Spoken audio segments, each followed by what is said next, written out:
Bayangkan kamu terjebak macet di Jakarta, hujan deras, motor dari segala arah, polisi tidur tiap beberapa meter, tapi kamu duduk tinggi, tenang, senyap, serasa di ruang VIP berjalan. Lalu bayangkan SUV yang sama melaju 120 km per jam di jalan tol, halus seperti naik bisnis kelas. Inilah 2026 Mercedes GLS 800, dan hari ini saya akan jelaskan kenapa mobil ini bisa jadi SUV mewah paling masuk akal untuk Indonesia dan pembeli Asia. Jangan di-skip, karena ini bukan cuma soal gengsi, tapi soal kepemilikan yang cerdas. Kita mulai dari harga, karena ini selalu jadi pertanyaan utama.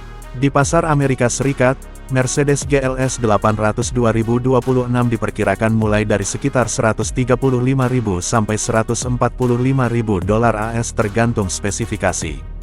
Di Indonesia, setelah pajak dan biaya impor, harganya realistis berada di kisaran 5,5 sampai 6,5 miliar rupiah. Di Jepang, harganya setara sekitar 150.000 dolar AS. Sementara di pasar ASEAN seperti Singapura dan Thailand bisa lebih mahal karena struktur pajak lokal.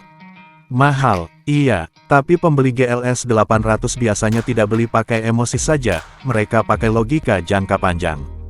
Di balik kap mesin, GLS 800 menggunakan mesin V8 dengan teknologi mild hybrid. Gampangnya begini, kamu tetap dapat tenaga besar dan suara mesin khas, tapi sistem hybrid membantu menghemat bahan bakar dan mengurangi beban mesin.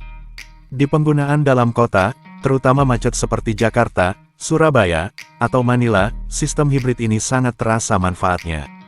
Konsumsi BBM di kota ada di sekitar 8-9 km per liter, dan di jalan tol bisa tembus 11-12 km per liter kalau berkendara santai.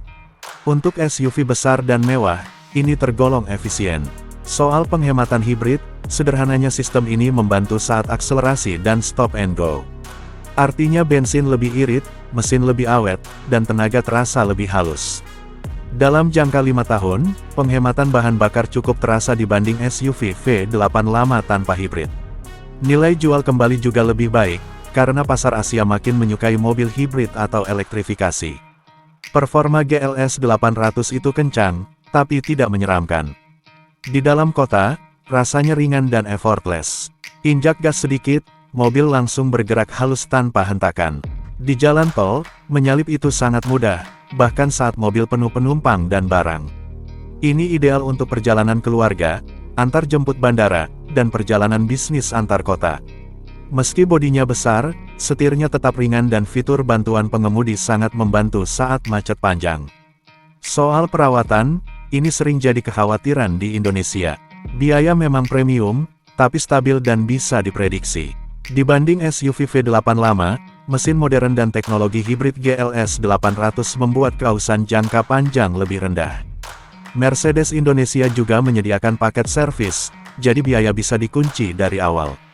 Asuransi memang mahal, tapi mudah didapat. Ketersediaan spare part juga kuat karena jaringan Mercedes sudah lama dan luas di Indonesia dan Asia. Nilai jual kembali juga penting. SUV besar Mercedes terkenal tahan harga di pasar Asia.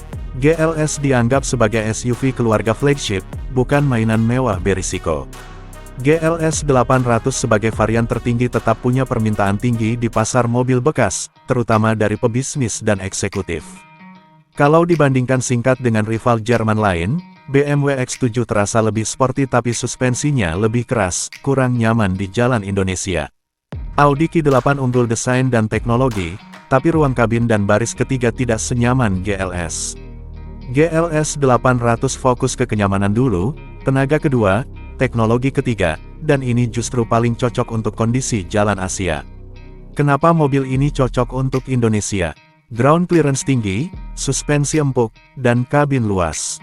Polisi tidur, jalan rusak, genangan air, dan macet adalah makanan sehari-hari.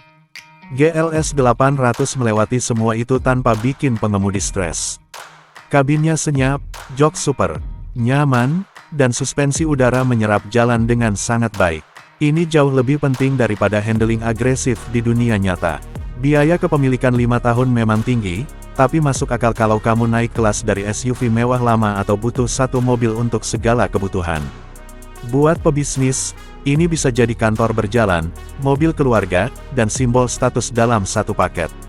Jadi siapa yang cocok beli Mercedes GLS 800 2026?